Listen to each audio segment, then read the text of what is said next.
Dora e il canguro.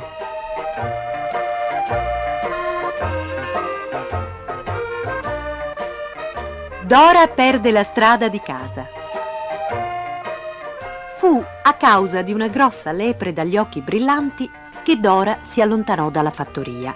Stava in giardino a cogliere fiori quando all'improvviso la lepre le balzò davanti. Senza pensare, Dora la seguì oltre il cancello, verso gli alberi. «Non ti allontanare troppo!» l'ammonì la mamma dalla finestra della cucina. «Ci si perde facilmente nella macchia!» Ma la lepre correva, si fermava, si voltava a guardare Dora e poi spariva di nuovo. E Dora continuava a seguirla. Poi, ad un tratto, con un gran salto, la lepre svanì. Dora si guardò attorno. Gli alberi e i cespugli sembravano tutti uguali. Corse in ogni direzione, sperando di intravedere casa sua. Ma niente da fare. Si era persa nella macchia. E stava per annottare. Nascose il viso fra le mani e cominciò a piangere. Quando rialzò gli occhi, un grosso canguro grigio stava ritto a pochi passi da lei. Fissò Dora con la testa piegata da un lato, poi saltò via e tornò con una zampa piena di strane bacche colorate che offrì alla bambina. Dora si asciugò le lacrime col vestitino, prese le bacche e le mangiò. E una strana cosa accadde. Sentì tanti suoni sovrapposti, come 100 voci diverse che parlassero tutte insieme. Poi ne sentì una più forte e più chiara, che si alzava sopra le altre. «Ho capito subito quel che ti stava accadendo», disse piano il canguro. «Anch'io sono infelice da quando ho perso il mio piccolo cangurino. Tu hai perso qualcosa, vero?» «Beh, sì», farfugliò Dora, provando la sensazione di sognare. «In realtà ho perso la strada». «Ah», disse il canguro, «mi pareva proprio che avessi perso qualcosa. È orribile, vero? Ti senti come un vuoto dentro. Dimmi com'è la tua strada. Magari l'ho vista. Oppure possiamo cercarla insieme». Dora rise e spiegò che quello che lei aveva perso era il modo di tornare a casa.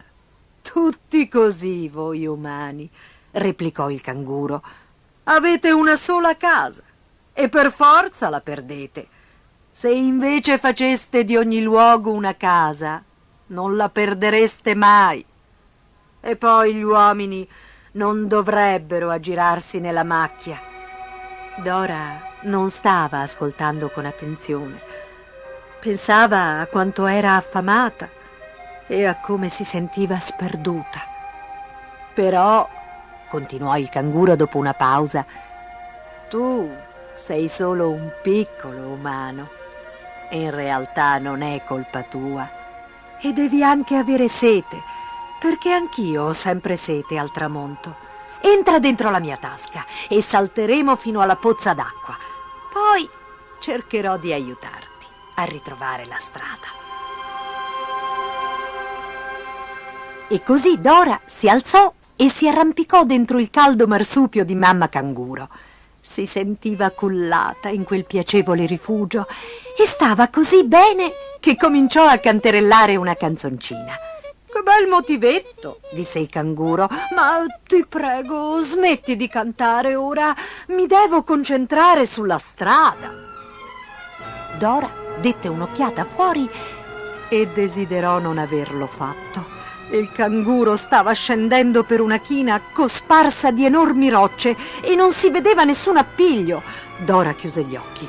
Il canguro ora avrebbe sicuramente perso l'equilibrio e sarebbero precipitati entrambi nel burrone. Ma l'animale scendeva con prudenza, finché arrivarono a un grosso masso che sovrastava la pozza d'acqua. La superficie del masso brillava come uno specchio e rifletteva i colori del cielo. Per migliaia di anni i canguri l'avevano lisciato con le loro zampe e le loro code mentre si recavano a bere alla pozza d'acqua. L'animale stava per saltare giù dal masso quando un piccione dalle ali color bronzo gli gridò: «Canguro! Attento! Gli umani sono stati qui ieri sera e hanno ucciso 10 dei nostri. Eravamo volati giù a bere, solo un sorso, e loro erano qui ad aspettarci. Ora abbiamo troppa paura di avventurarci a bere, ma abbiamo tanta sete». Dora, alle terribili parole del piccione, si rannicchiò nella tasca, tremando di paura. Ma il canguro fece coraggiosamente un passo avanti, alzò il suo naso nero e fiutò l'aria. «Non si sente nessun rumore e nessun odore. Non dovrebbe esserci pericolo. Esci fuori, piccola umana, e aspetta lì mentre io do un'occhiata». Dora scivolò fuori dalla tasca e il coraggioso canguro si avvicinò piano piano al bordo dell'acqua. Dora aveva paura perfino di guardare. Magari i cacciatori erano lì in agguato con le loro lance aguzze. Erano loro che facevano tremare le canne vicino all'acqua, oppure erano solo i pesci. Il canguro chinò la testa e bevve. Subito dopo, centinaia di uccelli frullarono sulle loro teste verso l'orlo della pozza, tuffando i loro becchi nell'acqua. Poi, velocemente come erano venuti, scomparvero tra i cespugli. Dora aveva paura almeno quanto loro. Corse velocemente all'acqua, bevve 3 sorsate e ritornò verso il masso dove il canguro la stava aspettando. «Salta dentro», le disse il canguro. «Non è prudente rimanere a lungo vicino alla pozza. Gli umani conoscono tutti i nostri abbeveratoi». Mamma canguro saltellò via sotto un cielo costellato di stelle lucenti, con Dora accoccolata contro la calda pelliccia della sua tasca. Dopo un po' arrivarono a una grotta e si sdraiarono una accanto all'altra sul suolo sabbioso, addormentandosi immediatamente. Quando Dora si svegliò il mattino seguente, ebbe subito la sensazione di essere in pericolo. E poi lo vide. Arrotolato sulla sua pancia c'era un lungo serpente nero. E il canguro se n'era andato. Il cuore di Dora batteva forte, non osava muoversi. Poi, improvvisamente, dall'esterno della grotta risuonò una stridula risata. «Non avere paura!» chiocciò una voce. «Resta immobile e non ti succederà niente! Io ucciderò il serpente!» Dora voltò un pochino il capo e vide un uccello cucaburra. Sapete, è un uccello il cui verso assomiglia a una risata. Il suo lungo becco aguzzo era aperto in un sogghigno e continuava a ripetere: «Che ridere! Povero me! Povero me, che ridere!»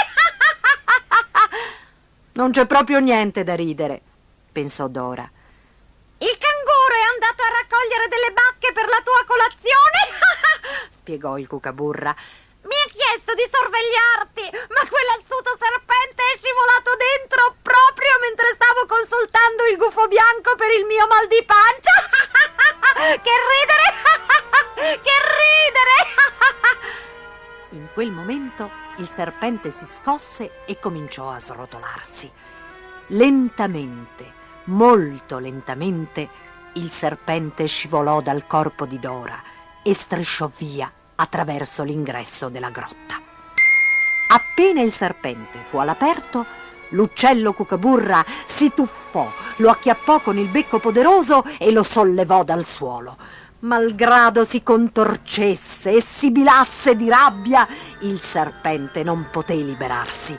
Il cucaburra se lo portò nel folto dell'albero. Uac! Uac! Uac! 3 volte il grosso becco lo sbatté contro l'albero e il serpente penzolò dal ramo, morto, stecchito. Avete visto questa? Che ridere! Dora tremava di paura. Quando il canguro ritornò, sgridò il cucaburra per aver lasciato entrare il serpente nella grotta e portò Dora lontano dalla vista del serpente ucciso. Poi svuotò la sua tasca, che conteneva un pasto di germogli e bacche dal sapore squisito. «Grazie davvero, sei molto gentile», disse Dora. «Ma ora vorrei trovare la strada di casa». «Beh, io ho chiesto a tutti quelli che ho incontrato», disse il canguro piegando il capo da una parte, «e tutti sono d'accordo nel dire che c'è solo una persona che può sapere dov'è». «Oh, e chi è?» «Beh, tutti dicono che dovremmo chiederlo a Platypus». «E tu credi che lo saprà?» «Sì, credo proprio di sì». E così Dora e il canguro si misero in cammino per andare a trovare il saggio Platypus.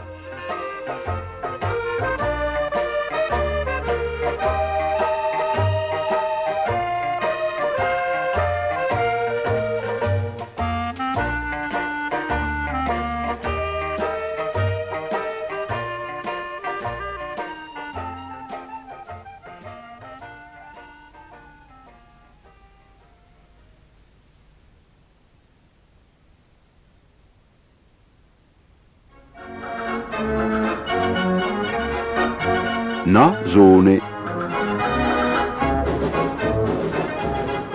Ecco arriva l'elefante, grande, enorme ed importante, ma il suo passo pesante, noncurante e prepotente, in verità nessuno lo sente.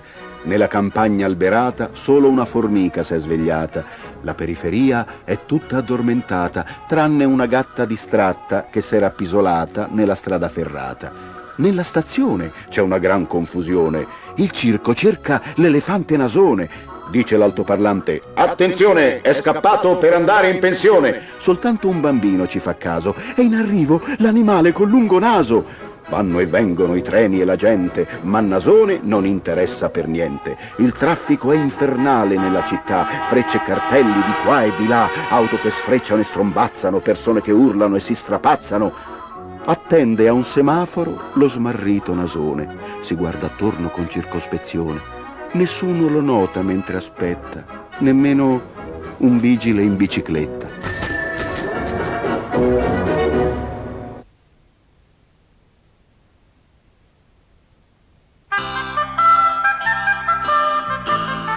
L'oca dalle uova d'oro.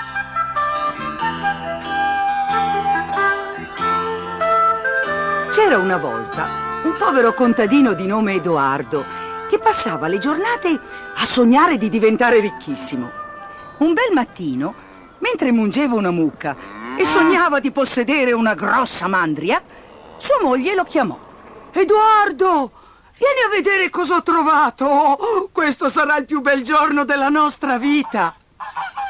Quando arrivò vicino la moglie, Edoardo non poté credere ai suoi occhi, perché sua moglie aveva sotto il braccio destro un'oca e nella mano sinistra un bellissimo uovo d'oro.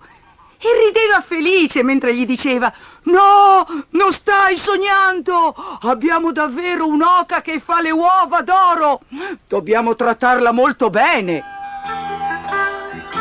E sentite quel che fecero nelle settimane che seguirono.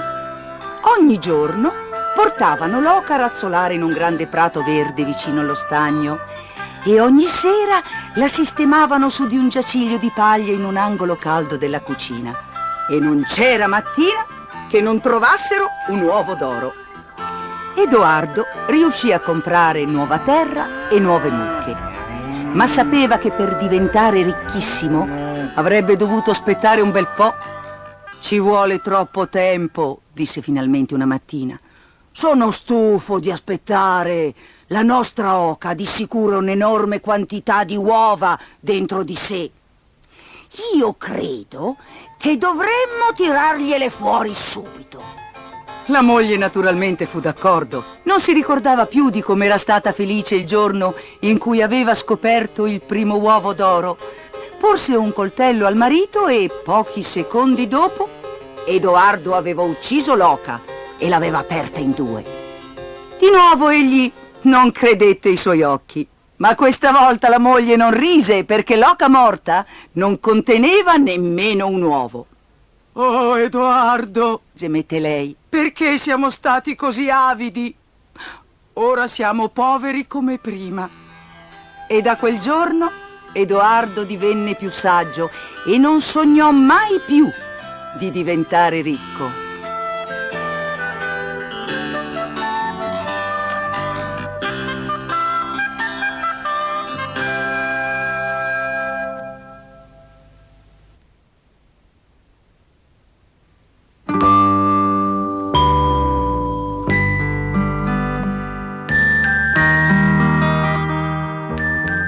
Il gigante egoista.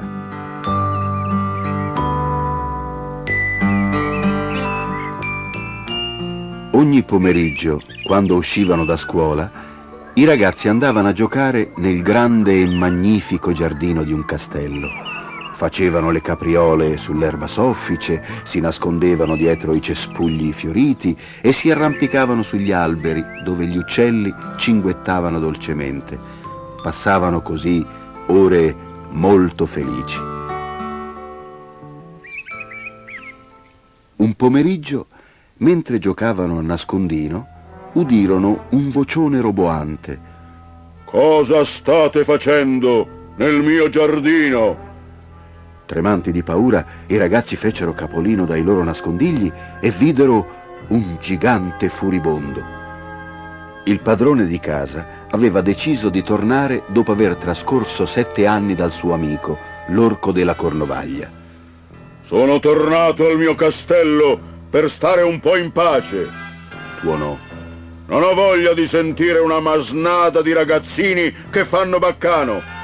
Andatevene dal mio giardino e non tornate mai più. E così i ragazzi corsero via con tutta la forza delle loro gambe. Questo giardino mi appartiene, è solo mio, brontolava il gigante fra sé. Farò in modo che nessun altro ci possa entrare. A questo scopo costruì un alto muro tutt'attorno al giardino, con in cima delle affilate punte d'acciaio, e sul grande cancello di ferro appese un cartello che diceva: vietato l'accesso, i trasgressori saranno puniti. Ogni giorno i ragazzi mettevano la testa fra le sbarre per guardare il giardino nel quale si erano tanto divertiti. Poi, tristemente, andavano a giocare sulla strada arida e polverosa. Presto arrivò l'inverno. La neve coprì il terreno con una spessa coltre bianca e la brina ricamò d'argento gli alberi. Il vento del nord soffiava intorno al castello del gigante e la grandine sbatteva contro le finestre. Ma quando verrà la primavera? Sospirava il gigante rannicchiato vicino al fuoco. E finalmente la primavera venne. La neve e la brina scomparvero e i fiori rifecero capolino sui prati. Le gemme degli alberi sbocciavano e gli uccelli cantavano allegramente dovunque, tranne che nel giardino del gigante. Lì la neve, il gelo e il vento del nord danzavano ancora fra i rami spogli degli alberi. La primavera rifiuta di venire in questo giardino, gridarono i gelidi amici. Finalmente abbiamo un posto dove possiamo restare per sempre. Una mattina il gigante si svegliò sentendosi tanto solo quando udì un merlo cantare. Saltò fuori dal letto raggiante di felicità. La neve e la brina se ne erano andate e ogni albero era in fiore e su ogni ramo c'era uno dei ragazzi che il gigante aveva scacciato. Erano sgattaiolati nel giardino attraverso un buco e la primavera aveva fatto irruzione dietro di loro. Solo un bambino stava seduto per terra e piangeva tutto triste perché era troppo piccolo per riuscire a montare su un ramo, anche sul più basso. Il gigante sentì che qualcosa si scioglieva dentro di lui. Ma che grande egoista sono stato, disse tra sé. Ora capisco perché la primavera non voleva entrare nel mio giardino. Butterò giù il muro e lo trasformerò in un parco giochi per i bambini, ma prima metterò quel povero piccino sull'albero. Il gigante scese le scale e uscì in giardino, ma quando i ragazzi lo videro si spaventarono e corsero via tutti. Solo il piccino che piangeva rimase dov'era, perché a causa delle lacrime non aveva visto arrivare il gigante. Mentre l'inverno riprendeva possesso del giardino, il gigante prese in braccio con garbo il piccolo. «Non c'è bisogno di piangere», gli mormorò dolcemente, posandolo sul ramo più vicino. Immediatamente l'albero si riempì di fiori e il bambino gettò le braccia al collo del gigante e lo baciò. Quando gli altri ragazzi videro che il gigante si comportava in modo gentile e amichevole, tornarono tutti correndo, passando dal buco nel muro, seguiti dalla primavera. Il gigante rise felice e cominciò a giocare con loro, interrompendosi solo per demolire il muro a colpi di maglio. Era già l'ora del tramonto quando si rese conto di non aver più visto il bambino più piccolo. «Dov'è il vostro amichetto?» chiese con ansia, ma i ragazzi non lo sapevano. Ogni giorno, quando uscivano da scuola, i ragazzi andavano a giocare nel bel giardino del gigante e ogni giorno il gigante faceva la stessa domanda. «È venuto oggi il bambino?» E la risposta era sempre la stessa. «Non sappiamo dove trovarlo. L'unica volta che lo abbiamo visto è stato il giorno in cui lei ha demolito il muro». Il gigante era triste perché amava molto quel fanciullo. Solo la presenza dei bambini che giocavano lo rasserenava. Gli anni passarono rapidamente e il gigante diventò vecchio e debole fino a che un giorno non ebbe più la forza di giocare coi bambini. Una mattina d'inverno, mentre era seduto presso la finestra della sua camera, scorse all'improvviso nel giardino l'albero più bello che avesse mai visto. I suoi rami dorati erano ricoperti di fiori bianchi e di frutti argentati e sotto l'albero c'era il piccolo fanciullo tanto amato. «È tornato, finalmente», disse con gioia il gigante e, dimenticando la sua debolezza, si precipitò giù per le scale e corse attraverso il giardino, ma quando arrivò vicino al bambino diventò rosso di rabbia. «Chi ti ha fatto del male?» gridò. «Perché ci sono segni di chiodi nelle tue mani e nei tuoi piedi? Anche se sono così vecchio e debole, riuscirò ancora a uccidere chi ti ha fatto tanto male».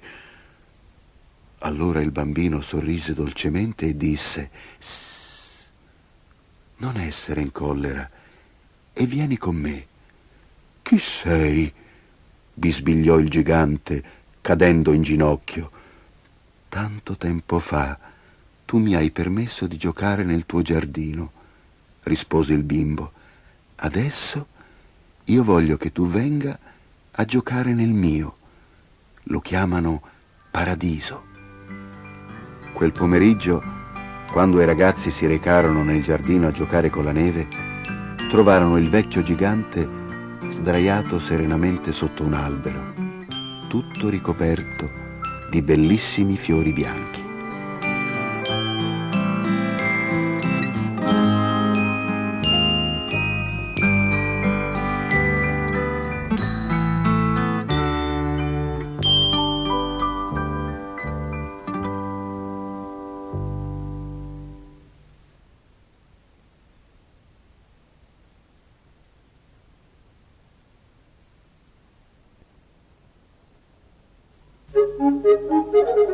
Il giullare Mingherlino e il castello scomparso.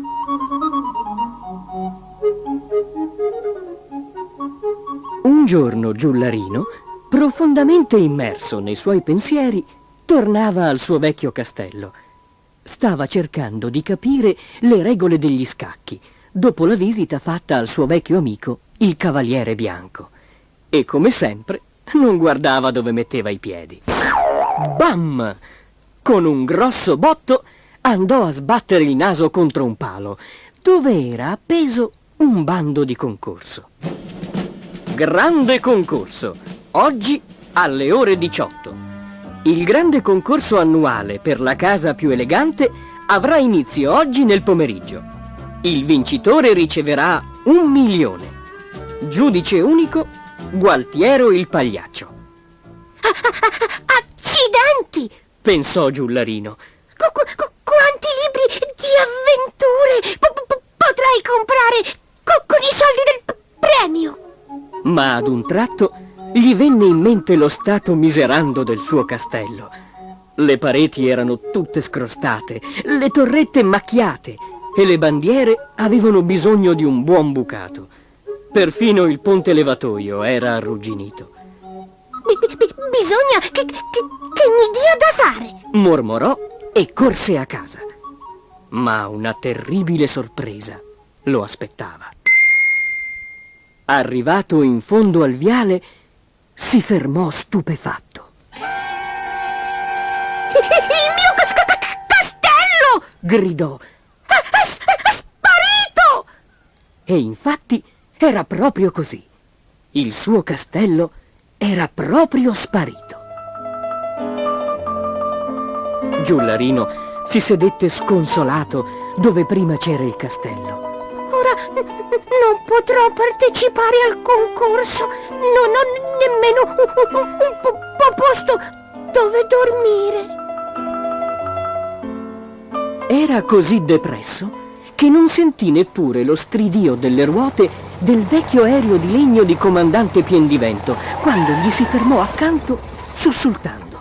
«Ciao, vecchio mio!» gridò allegramente il pilota scendendo dalla cabina. «Ehi, dico, mi sembri un tantino giù di corda! Che succede?» Giullarino spiegò l'accaduto. «Oh, che scarugna!» sbuffò il comandante Piendivento. «Qui ci vuole un'azione decisa! Forza, ragazzo! Sali sul sedile posteriore!» E prima che Giullarino potesse riprendere fiato, stavano già filando sulla pista. E poi, con suo grande stupore, si alzarono in volo. Guardarono giù. Giullarino vedeva gli altri giocattoli rimpicciolire, mentre il piccolo aeroplano puntava sempre più in alto. «Divertente, no?» gridò il comandante, facendo alzare l'aereo sempre di più. Giullarino cominciò a sentirsi un po' strano. Volare era un'esperienza completamente nuova per lui ed era terrorizzato.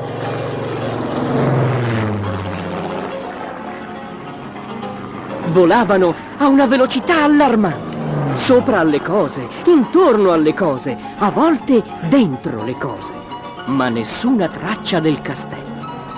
Non ci potremo fermare un momentino? Si lamentò.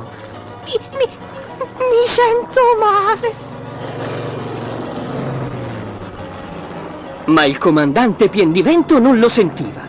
Invece di rallentare, andava sempre più veloce e prima che Giullarino potesse ancora aprire bocca, schizzarono fuori da una finestra aperta.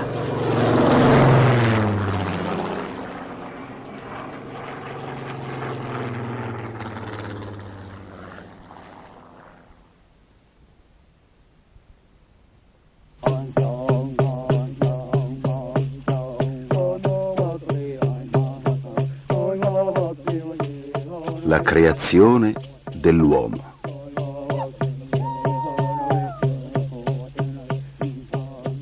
In una notte scura e stellata, un gruppo di pelle rossa stava accovacciato intorno a un falò. Improvvisamente il guerriero più anziano si alzò in piedi. Il suo volto era vecchio e bruno, come la terra, e portava sulle spalle una coperta dai vivaci colori. Cominciò a narrare la storia dell'inizio del mondo. Quando Coyote, il cane del deserto, terminò di creare il mondo, prese il vento, che era fatto a forma di conchiglia, e rovesciandolo formò il cielo. Dispensò vivaci colori ai 5 angoli del mondo, e un arcobaleno si alzò nel cielo a dividere la notte dal giorno. Poi si accucciò, ululò, e il sole e la luna cominciarono a muoversi nel cielo. Coyote riempì le pianure di alberi e di stagni, e di montagne e di fiumi, e fece tutti gli animali. Per ultimo, e come cosa migliore, farò l'uomo, mormorò a mezza voce. Gli animali lo udirono e vollero aiutarlo. Così si sedettero tutti in circolo nella foresta: Coyote, l'orso grigio, il leone, l'orso biondo, il cervo, la pecora, il castoro, il gufo e il topo. Puoi fare uomo della forma che più ti piace, Disse Leone. ma io credo che dovrebbe avere denti aguzzi per masticare la carne e anche delle lunghe zampe. Come le tue? Chiese Coyote. Sì, come le mie, Rispose Leone. avrà bisogno anche di una pelliccia e di una voce forte e potente, Come la tua? Chiese di nuovo Coyote. come la mia. Rispose Leone. Nessuno vuole una voce come la tua, Interruppe Orso Grigio. tu fai scappare tutti. Uomo deve poter camminare sulle sue zampe di dietro, deve poter afferrare gli oggetti con quelle davanti e stringerli fino a schiacciarli. Come fai tu? Chiese Coyote. Sì, come faccio io, Replicò Orso Grigio. Cervo tremò nervosamente e, gettando timide occhiate al di sopra della spalla, disse: «Cos'è tutto questo parlare di divorare carne e di distruggere le cose? Non è bello. Uomo deve poter sentire quando è in pericolo e scappar via velocemente. Dovrebbe avere orecchie come conchiglie marine per poter sentire ogni più piccolo suono, e occhi come la luna che vede tutto, e naturalmente corna ramificate. Avrà assoluto bisogno di corna». «Come le tue?» chiese Coyote. Sì, come le mie», rispose Cervo. «Come le tue?» schernì Pecora. «Ma a che servono le corna ramificate, aggeggi appuntiti che si impigliano in tutti i rami e cespugli? Come farebbe a dare cornate? Ma se invece avesse 2 cornini ai lati della testa, come i tuoi?» chiese Coyote. Pecora, offesa, tirò su col naso. Non le piaceva essere interrotta. Allora saltò su Castoro e disse: «Vi state dimenticando della cosa più importante, la coda di uomo. Code lunghe e sottili possono andar bene per scacciare le mosche, credo, ma uomo deve avere una coda larga e piatta. Come farebbe a costruire le dighe nel fiume?» «Come le tue?» chiese Coyote. «Nessuno sa fare delle dighe come le mie», disse Castoro con superbia. Sentite me! Squittì Topo. L'uomo che volete fare è troppo grande. Fareste meglio a farlo piccolo. «Tutti matti siete», gridò Gufo. «E le ali? Non ci avete pensato alle ali? Se volete che un uomo sia il migliore degli animali, deve poter volare, deve avere le ali». «Come le tue?» chiese Coyote. Ma è tutto quello che sai dire? si lamentò Gufo. Non hai idee tue? Coyote balzò in piedi e avanzò al centro del cerchio. «Stupidi animali, non so proprio a cosa stessi pensando quando vi ho fatto. Volete tutti che uomo sia esattamente come voi». Immagino che invece vorresti che fosse come te, vero, Coyote? Ringhiò Orso Biondo. «E come faremmo allora a distinguerci?» replicò Coyote. «Tutti potrebbero indicarmi e dire: ecco uomo, e poi indicherebbero uomo e direbbero: ecco Coyote. No. Uomo deve essere differente». Ma con le ali? gridò Gufo. E corna ramificate, bramì Cervo. E dei bei cornini, Belò Pecora. E deve avere una vociona, tuonò Orso Grigio. E deve essere piccino! Squittì Topo. E non senza coda, aggiunse Castoro, ma nessuno lo udì. Tutti erano troppo occupati a litigare. Mordendo e caricando, gli animali lottarono nella foresta, mentre Coyote stava a guardare scuotendo la testa. Peli e piume, unghie e pezzi di corna volavano tutti intorno. Coyote li raccattò, li mise di nuovo insieme e creò altri animali ancora, come cammello e giraffa.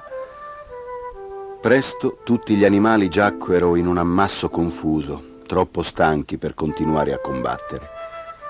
Mi pare che ora riuscirò a trovare la risposta, disse infine Coyote. Gli animali lo guardarono di sottecchi e alcuni gli ringhiarono contro, ma Coyote parlò ugualmente. Orso aveva ragione dicendo che uomo dovrebbe camminare sulle gambe di dietro, così potrà salire sugli alberi, e Cervo era nel giusto dicendo che dovrebbe avere udito fine e vista acuta, ma se uomo avesse ali, cozzerebbe la testa contro il cielo. L'unica parte simile a un uccello di cui ha bisogno sono le lunghe estremità dell'aquila. Credo che le chiamerò dita. E il leone aveva ragione dicendo che uomo dovrebbe avere la voce forte, ma ha bisogno anche di una vocina per non spaventare troppo. Uomo dovrebbe essere liscio come pesce, che non ha peli che gli facciano caldo. Ma la cosa più importante di tutte, disse Coyote infine, è che uomo deve essere più intelligente e furbo di tutti voi. Come te, borbottarono tutti gli animali. Beh sì, grazie, rispose Coyote, come me. Ci fu un gran rimescolio fra gli animali, ringhi, rati e sibili, e poi tutti insieme gridarono: «Siediti, Coyote, le tue stupide idee non ci piacciono!» «Bene», disse Coyote pazientemente, «facciamo una gara. Ognuno di noi farà un modello di uomo col fango. Domani esamineremo tutti i modelli e decideremo qual è il migliore». Tutti gli animali corsero via a cercare dell'acqua per fare il fango. Gufo fece un modello con le ali. Cervo ne fece un altro con lunghe orecchie e grandi occhi. Il modello di Castoro aveva una coda larga e piatta. Topo fece un modello piccolino, ma Coyote fece l'uomo. Il sole tramontò prima che essi riuscissero a finire i loro modelli. Così si accoccolarono nel folto della foresta per dormire. Tutti, eccetto Coyote. Egli prese l'acqua dal fiume e la versò su tutti gli altri modelli. La coda di fango di Castoro venne spazzata via, le corna di fango di Cervo vennero spazzate via, le ali di fango di Gufo vennero spazzate via. Coyote soffiò la vita nel naso del suo modello di uomo fatto di fango, e quando gli altri animali si svegliarono, trovarono un nuovo animale nella foresta. Il suo nome era Uomo. Dopo aver pronunciato queste parole, il vecchio guerriero si sedette avvolgendo la coperta intorno a sé. Mentre il fulgore del fuoco si spegneva, sedette silenzioso come la terra stessa, fissando l'oscurità, e in lontananza risuonava il grido del coyote.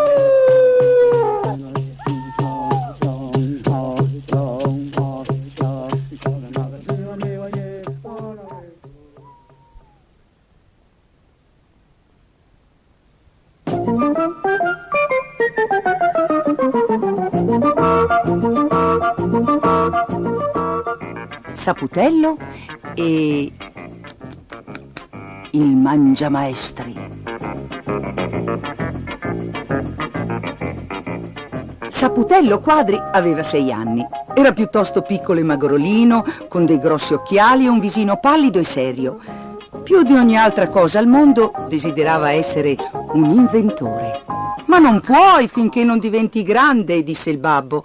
«Ma io sono un genio», ribatté Saputello. «Sì», sospirò la mamma, «è proprio vero. La mamma di Saputello sapeva che vivere con un genio è molto difficile.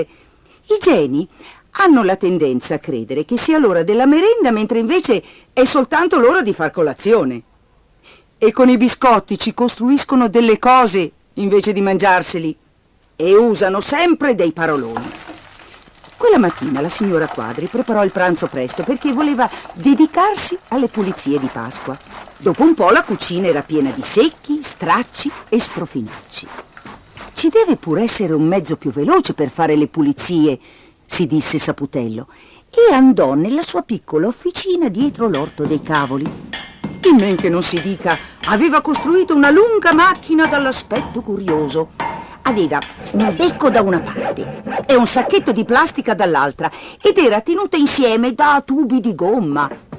«Cos'è?» chiese la signora Quadri quando Saputello apparve sulla porta con la nuova invenzione. «È un estrattore di polvere, naturalmente». E prima che la signora Quadri potesse fermarlo, l'aveva messo in funzione. «Funziona!» esultò Saputello mentre un rumore assordante sovrastava gli strilli della signora Quadri. Scope e stracci vennero risucchiati dall'estrattore di polvere. Un barattolo di marmellata volò via dal tavolo, seguito da tazze, piattini e infine da tovaglia.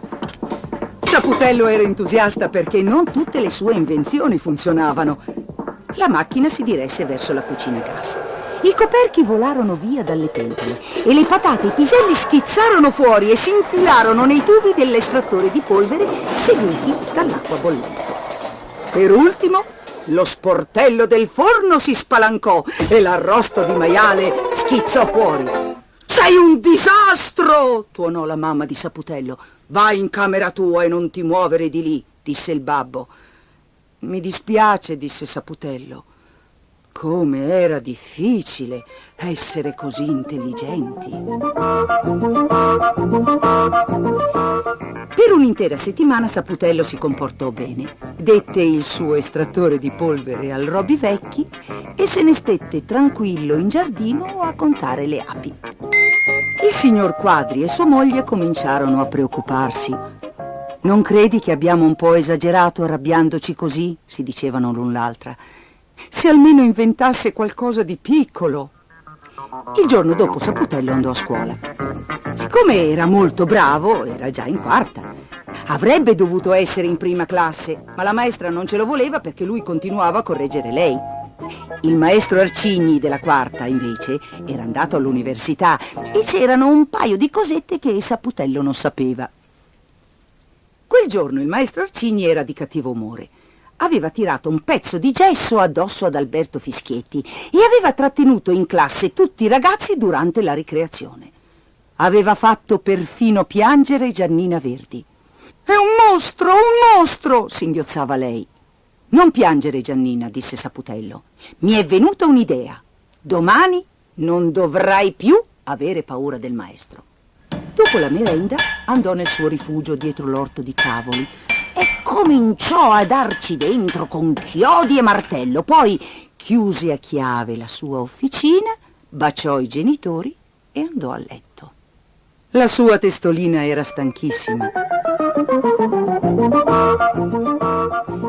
Il mattino seguente Saputello portò a scuola la nuova invenzione. «Oh, cos'è?» domandarono i compagni, stringendosi intorno a lui. «È un mangiamaestri», spiegò Saputello. Il mangiamaestri era molto grande. Era un incrocio fra un robot e un drago. Era fatto di latta e sul suo muso enorme Saputello aveva dipinto un sorriso per non spaventare Giannina. «Oh, è fantastico, Saputello!» disse lei. Saputello nascose il mangiamaestri sotto un mucchio di cappotti fino all'ora dell'intervallo. Poi lo trascinò in prima.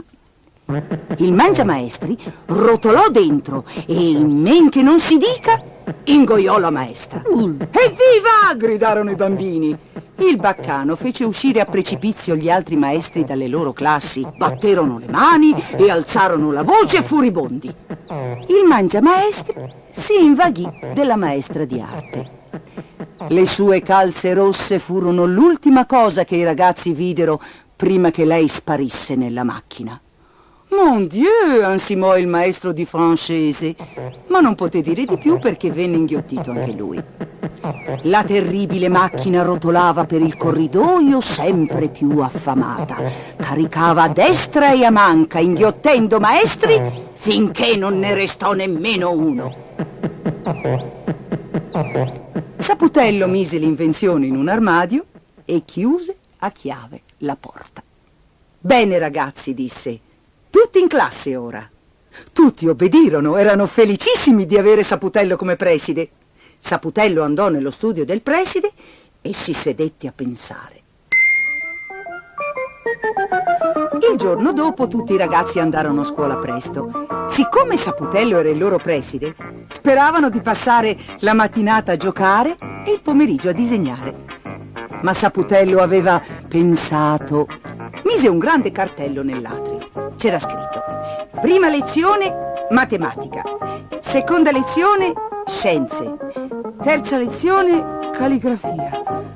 Quarta lezione, un discorso serio di Saputello, firmato Saputello il preside.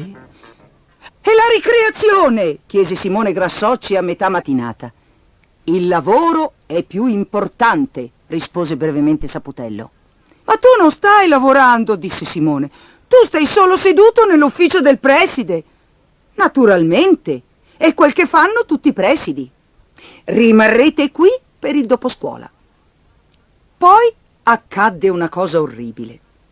La bidella incaricata della refezione non venne. Aveva sentito parlare della macchina mangiamaestri e aveva troppa paura. I ragazzi rimasero a stomaco vuoto. E Giannina cominciò a piangere. Ho fame, Saputello, gemeva. Anche noi, dissero Gianni e Caterina, e cominciarono a piangere. E i tuoi compiti sono troppo difficili, non posso farli. Nemmeno io. Presto tutta la scuola stava piangendo a calde lacrime. Vorrei che tornasse la nostra maestra, sospirò Giannina. Lo vorrei proprio. Saputello era arrabbiato. Certa gente è proprio ingrata. In quel momento la porta si spalancò e apparve il padre di Saputello. Allora, figlio, dov'è il mangiamaestri? Saputello aprì l'armadio. Il mangiamaestri brillava alla luce della lampadina. Bene, disse il signor Quadri, anch'io ho portato un'invenzione. Non è nuova, ma funziona. Era un apriscatole. E piano piano il signor Quadri fece un grosso buco nella macchina. La maestra di prima rotolò fuori, seguita dall'insegnante d'arte, la maestra di cucito, il maestro di francese e finalmente il preside in persona. Rotolarono in mucchio sul pavimento, storditi e stropicciati. Non capivano dove erano stati né perché. Poi il preside vide il mangiamaestri e si ricordò. Diventò pallido come un cencio. Oggi è giorno di vacanza, ragazzi. Buongiorno. E i ragazzi applaudirono. Il signor Quadri portò suo figlio a casa. Sei un disastro, disse. Andrai dritto dritto a letto senza merenda né cena e non inventerai mai più niente. Finché non sarò abbastanza grande, disse Saputello. E allora il signor Quadri rise forte e la signora Quadri rise anche lei e pensarono che dopo tutto erano molto fortunati ad avere un genio in famiglia. Invece tutti gli altri genitori del circondario pensarono a quanto erano fortunati loro a non avere un genio in casa.